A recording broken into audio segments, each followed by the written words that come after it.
تیسری جھڑپ بنو میں ہوئی ہے جہاں سیکورٹی فورسز نے 8 دہشت گردوں کو وہاں پہ بھی ہلاک کیا ہے, اور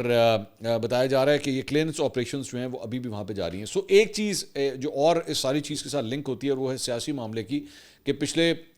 24 گھنٹے کے اندر ایک نیا وزیر اعلیٰ بھی آ گیا ہے خیبر پختونخوا کا, اور جن کا ظاہری بات ہے یہ ماننا ہے, جن کا یہ کہنا ہے, جو اس بات پہ یقین رکھتے ہیں کہ جناب آپریشنز نہیں ہونے چاہیے. سو لگ نہیں رہا کہ ان کے آنے سے جو ہے کوئی آپریشنز کی تعداد یا انٹینسٹی کے اوپر کسی قسم کا کوئی فرق آ رہا ہے. وہ آپریشنز جو ہیں وہ خیبر پختونخوا میں ویسے کی ہی ویسے جاری ہیں.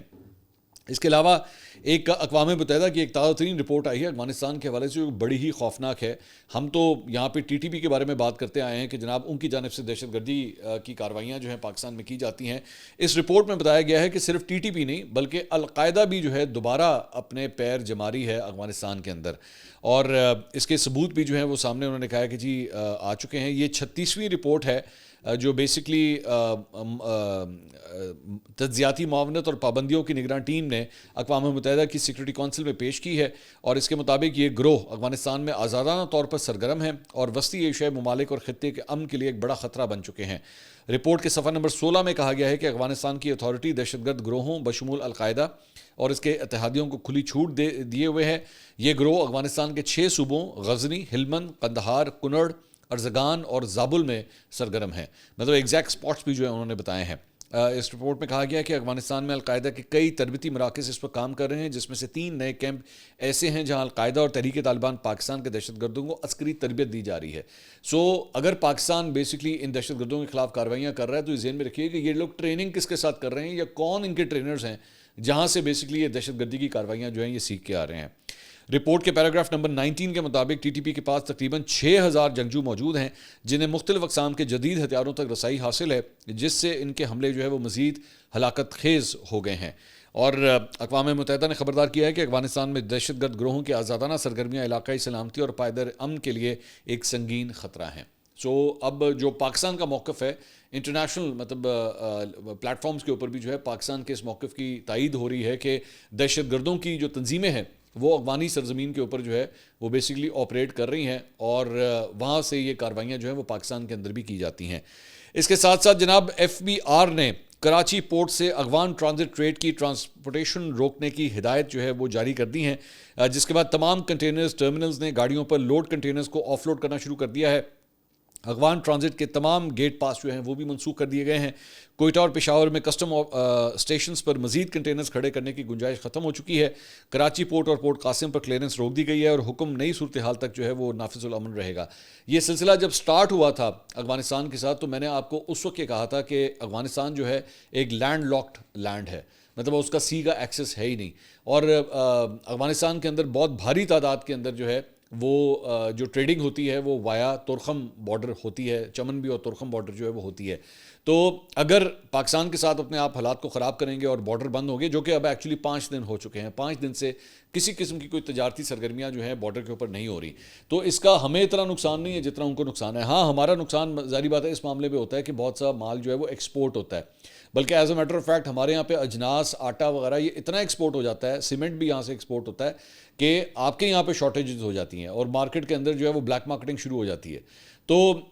پاکستان کو ان اے وے ایکچولی اس کا فائدہ بھی ہوگا کہ آپ کی جب اس قسم کی اجناس اور یہ ساری چیزیں جب یہیں پہ رہیں گی تو ان کی پرائسز کنٹرول کرنا بھی جو ہے ممکن ہوگا, رادر دن کہ وہ ساری سپلائی جو ہے اس سائڈ پہ چلی جائے. اور دوسرا اسمگلنگ کا ایک ایلیمنٹ تو آلریڈی آپ جانتے ہیں, نان کسٹم پہ گاڑیاں ہو گئیں, نارکوٹکس ہو گئی, اسلحہ ہو گیا, یہ سارا کچھ آپ جانتے ہیں اسی بارڈر ایریا کے ذریعے ہوتا ہے, اور یہ 80 سے سلسلہ سٹارٹ ہوا ہے. مطلب اب ہم تقریباً کوئی 40-45 سال ہو چکے ہیں کہ ہم اس عذاب کو جو ہے وہ جھیل رہے ہیں, لیکن ہم کچھ کرتے نہیں تھے اس کا. اب دیکھیں کہ اب یہ جو لیٹسٹ کارروائی ہوئی ہے اس کے بعد کیا یہ سلسلہ جو ہے وہ بند ہوتا ہے یا نہیں ہوتا, کیونکہ اس نے ذہن میں رکھیے گا صرف دہشت گردی وہاں سے نہیں آتی بلکہ آپ کی اکانومی کو بڑا شدید نقصان پہنچتا ہے ان چیزوں کے ذریعے. یہ جو اسمگل آئٹمز ہیں اس کے ذریعے آپ کے جو کمپیٹیٹر یہاں پہ موجود ہوتے ہیں ان کو بہت نقصان ہوتا ہے, کیونکہ وہ کہتے ہیں کہ جی ہم ان پرائسز کو میچ ہی نہیں کر سکتے, ہم یہاں پہ لوکل ٹیکسز دیتے ہیں, کسٹم ڈیوٹی دیتے ہیں, چیزوں کو امپورٹ کرتے ہیں, امپورٹ کر کے یہاں پہ بناتے ہیں, وہاں سے جو ہے وہ اسمگلنگ کے ذریعے مال یہاں پہ ٹرانسفر ہوتا ہے. اور آپ اندازہ کریں, شاید یہ ہو سکتا ہے آپ کو نالج ہو, لیکن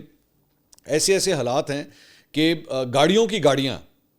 گاڑیاں جو ہیں ان کا ڈھانچہ الگ آ رہا ہوتا ہے, ان کا انجن الگ آ رہا ہوتا ہے, پارٹس الگ آ رہے ہوتے ہیں, اور وہاں سے اسمگل ہو کے یہاں پہ آ کے اس کو دوبارہ ری اسمبل کر دیا جاتا ہے. مطلب ایسے ایسے روٹس بنے ہوئے ہیں. ایسی ایسی گاڑی آپ کو دیکھنے کو ملے گی اگر آپ چلے جائیں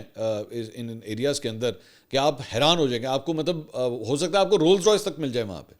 یہ حالات ہیں وہاں پہ. سو یہ بارڈر بند ہونا جو ہے, ہاں ایک نقصان جو ہے ظاہری بات ہے, اینڈ آئی وانٹ ٹو سے دس فار دا فیملیز, وہ ایسی فیملیز جن کی آدھے فیملی ممبرز افغانستان کی سائڈ پہ ہیں, آدھے یہاں پہ ہیں, ظاہری بات ہے ان کے لیے ایک بہت یہ تکلیف دہ مرحلہ ہے کہ وہ اپنے پیاروں سے مل نہیں سکتے, یہ ایسا نہیں ہو سکتا. لیکن پھر ظاہری بات ہے یہی ساری صورتحال جو ہے وہ پاکستان اور انڈیا کے بارڈر کے اوپر بھی ہے. یہاں پہ بھی کئی ایسی فیملیز ہیں جن کے کئی رشتہ دار جو ہیں وہ انڈیا کے اندر موجود ہیں اور وہ یہاں نہیں آ سکتے, ہم وہاں نہیں جا سکتے. سو ظاہری بات ہے بارڈرز کی وجہ سے یہ سب کچھ تو ہوتا ہے, لیکن آبویسلی دوسری سائڈ پہ اگر آپ دیکھیں دہشت گردی ہو گئی, اسمگلنگ ہو گئی, یہ بھی تو آخر پاکستان کے لیے نقصان دہ ہے نا. دوسری بات یہ ہے کہ جناب ایک اور بھی بائی دا وے خبر آ رہی ہے, اور وہ یہ ہے کہ ایران نے افغانستان کے ساتھ جو ان کا بارڈر ہے اس کے اوپر بھی ملٹری بلڈ اپ جو ہے وہ شروع کر دیا ہے. اب وہ اس میں کہا جا رہا ہے, کنفرم رپورٹس نہیں ہے, لیکن اس میں کئی تجزیہ کار جو ہے وہ یہ رپورٹ کر رہے ہیں کہ کیونکہ پاکستان والی سائڈ کے اوپر جو ہے وہ سب کچھ بند ہو گیا ہے, تو اس لیے افغانستان جو ہے اپنے دیگر بارڈر سے اب جو ہے وہ ٹریڈ روٹس کھولنے کی کوشش کرے گا, یا وہاں سے افغان مہاجرین جو ہے وہ ان ملکوں کے اندر جو ہے وہ جانے کی کوشش کریں گے. تو ایران نے بھی اپنے بارڈر کے اوپر صورتحال کو کافی ٹائٹ کر دیا ہے. اچھا بائی دا وے میں آپ کو یہ بھی بتا دوں کہ اگر میں صرف ایک ایران کی ایگزامپل آپ کے سامنے رکھوں تو ایران جس طرح افغان مہاجرین کو ہینڈل کرتا ہے نا, اس میں اور ہمارے میں زمین آسمان کا فرق ہے. مطلب ہم نے تو لٹرلی ان کو یہاں پہ ان کے پاس جائیدادیں بھی ہیں, یہاں پہ انہوں نے شادیاں بھی کی ہیں, سب کچھ کیا ہے, وہاں پہ انہوں نے کھینچ کے رکھا ہوا ہے انہیں. اور بائی دا وے اب میں آپ کو یہ بھی بتا دوں کہ کراچی کے اندر اور پاکستان کے دیگر شہروں کے اندر جو افغان بستیاں بنی ہوئی ہیں, اب ان کے اگینسٹ بھی آپریشن شروع ہو چکا ہے. اور کراچی کے اندر پچھلے 24 گھنٹے کے اندر کئی افراد کو وہاں سے گرفتار کیا گیا ہے جو غیر قانونی طور پہ پاکستان کے اندر جو ہے وہ مقیم تھے اور نہ ان کے پاس پراپر کوئی پیپر ورک تھا. ان کے اگینسٹ بھی اب کارروائیاں شروع کر دی گئی ہیں, اور اب لوگوں کو یہ کہا جا رہا ہے کہ اگر آپ کے آس پاس اس طرح کے لوگ اگر آپ کو نظر آتے ہیں جن کے پاس پراپر ڈاکومنٹیشن نہیں ہے, اللیگلی وہ پاکستان کے اندر رہ رہے ہیں, تو اس کے لیے بھی آپ حکومت کو انفارم کریں, کیونکہ ان کے اگینسٹ بھی اب ایک آپریشن شروع کیا جا رہا ہے. تیسری بات یہ کہ یہ بھی خبر سامنے آئی ہے کہ وہ افغان شہری جو یہاں پہ موجود ہیں اور بزنسز کر رہے ہیں, وہ اپنے آپ کو ٹیکس نیٹ کے اندر ہی نہیں لے کر آتے. وہ کس طرح نہیں لے کر آتے کہ ظاہری بات ہے ان کے پاس لوکل ڈاکومنٹیشن ہے کوئی نہیں, نہ ان کے پاس آئی ڈی کارڈ ہے, نہ بے فارم ہے, نہ پاسپورٹ ہے.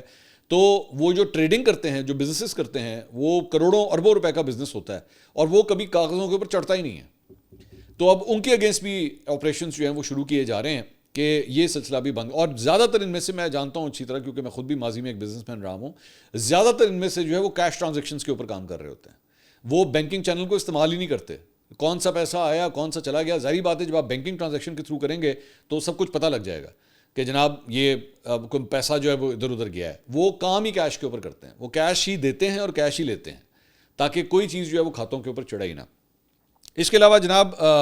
کچھ تحریک لبیک پاکستان کے حوالے سے بھی بات کرتے ہیں. اور میں نے پچھلے ویلاگ کے اندر آپ کو بتایا تھا کہ مجھے یہ لگ رہا تھا کہ چیزیں جس طرف جا رہی ہیں وہ تحریک لبیک پاکستان کے اوپر جو ہے وہ پابندی کا سلسلہ جو ہے وہ شروع ہونے لگا ہے, اور ویسے ہی ہوا ہے. آج مختلف میڈیا چینلز نے یہ رپورٹ کیا کہ اس کے اوپر باقاعدہ جو ہے اب ریفرنس بنانے کی تیاری کی جا رہی ہے, اور حکومت جو ہے وہ اس سلسلے میں ایک ریفرنس تیار کرے گی. اور اس کا طریقہ کار بیسکلی یہ ہوتا ہے کہ پہلے جو ہوم منسٹری ہوتی ہے, انٹیریئر منسٹری ہوتی ہے, وہ اس معاملے میں پورے ایک ثبوت اکٹھے کرتی ہے, ریفرنس بلڈ کرتی ہے, اس کے اندر ان پروفس کو, گواہوں کو, ہر قسم کے شواہد کو جو ہے وہ اکٹھا کیا جاتا ہے, اور پھر سپریم کورٹ پاکستان میں جو ہے وہ ریفرنس فائل کیا جاتا ہے کہ ان کے اوپر یہ پابندی لگائی جائے. اور پھر سپریم کورٹ جو ہے تقریباً 1 مہینے کے اندر اندر جو ہے وہ اپنا آرڈر دیتا ہے, اور اس کے بعد اس جماعت کے اوپر پابندی لگتی ہے. تحریک لبیک کے حوالے سے میں آپ کو یہ بھی بتا دوں کہ یہ کوئی پہلا موقع نہیں ہے جب یہ سب کچھ ہوا ہے. اس سے پہلے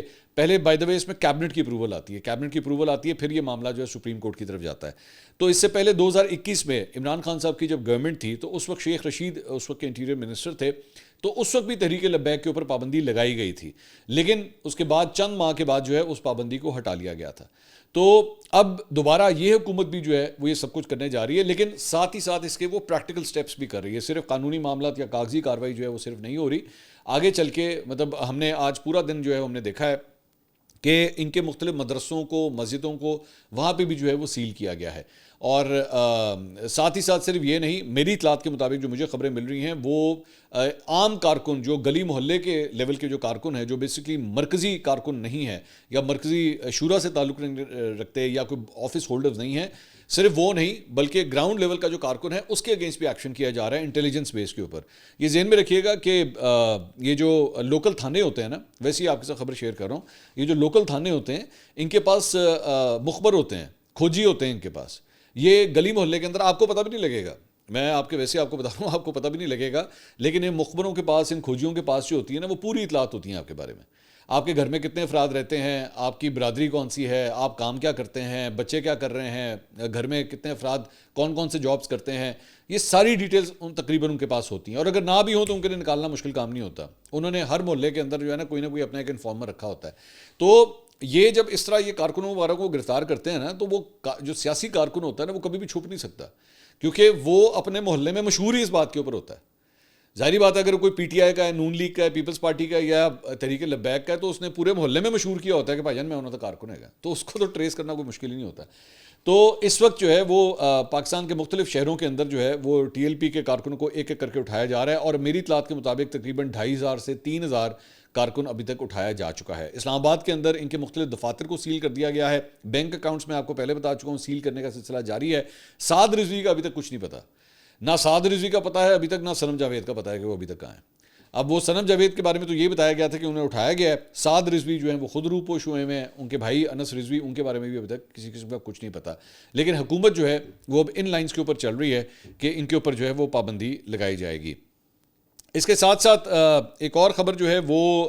نئے وزیر اعلیٰ خیبر پختونخوا سہیل آفریدی کے حوالے سے ان کا پہلے 24 گھنٹے مکمل ہو چکے ہیں، اور پہلے 24 گھنٹے کے اندر ہی ایک نئی کنٹروورسی جو ہے ان کے حوالے سے شروع ہوگی، اور وہ ہے اس تصویر کی وجہ سے. اب یہ تصویر جو سامنے آتی ہے، اگر آپ اس کو غور سے دیکھیں تو ان کے بیک گراؤنڈ کے اوپر جو ہے وہ عمران خان صاحب کی تصویر نظر آ رہی ہے، اور اس کے اوپر پھر خاص طور پہ نون لیگ سے تعلق رکھنے والے جو اکاؤنٹس تھے انہوں نے تنقید کرنا شروع کی کہ دیکھیں یہاں پہ قائد اعظم کی تصویر ہونی چاہیے تھی اور قائد اعظم کی تصویر یہاں پہ کیوں نہیں ہے.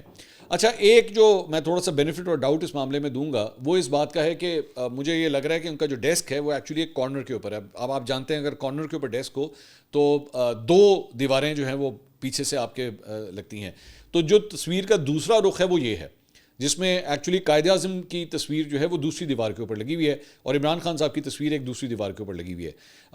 یہ اگر تو صرف تصویروں کی بات کی جائے، میں پھر بھی یہاں پہ ان کو سہیل آفریدی صاحب کو بینیفٹ اور ڈاؤٹ اس بات کا دوں گا کہ یہ مریم نواز صاحبہ کی یہ تصویر ہے، اور اس تصویر میں بھی یہ اگر آپ غور سے دیکھیں تو پیچھے آپ کو نواز شریف صاحب کی تصویر نظر آ رہی ہے. اس تصویر کو ایکچولی یہ آدھا اوپر سے کراپڈ ہے، اگر آپ پوری تصویر دیکھیں تو یہ والی تصویر دیکھیں، یہ اس میں قائد اعظم کی تصویر اوپر ہے، قائد اعظم کی تصویر اوپر ہے اور نواز شریف صاحب کی تصویر نیچے ہے. تو ایک جو یہ اعتراض کیا جا رہا ہے کہ جی عمران خان کی تصویر کیوں لگائی، تو سارے جتنے بھی چیف منسٹرز ہیں، یہ مراد علی شاہ صاحب کے دفتر کی تصویر ہے، اس میں آپ دیکھیے گا اس میں محترمہ بے نظیر بھٹو، ذوالفقار علی بھٹو، آصف علی زرداری، بلاول بھٹو، سب کی تصویریں لگی ہوئی ہیں، لیکن اوپر قائد اعظم کی تصویر لگی ہوئی ہے.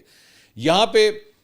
جس چیز کا فرق ہے وہ یہ ہے کہ انہوں نے عمران خان صاحب کی اور قائد اعظم محمد علی جناح کی تصویریں سائڈ بائی سائڈ 2 دیواروں کے اوپر لگائی ہوئی ہیں. لیکن پھر بھی میرے خیال میں قائد اعظم کی تصویر جو ہے اس کا ہائٹ اور اس کا سائز دونوں ہی میری نظر میں بڑے ہونے چاہیے. لیکن دوسری جو غلطی ہے، جو میرے خیال میں ایک سنگین غلطی ہے، وہ ہے جھنڈے کے حوالے سے.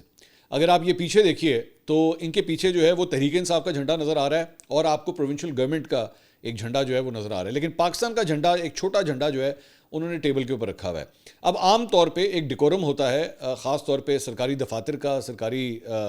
جو فنکشنز ہوتے ہیں اس کا، کہ پاکستان کا جھنڈا جو ہے وہ سب سے بڑا،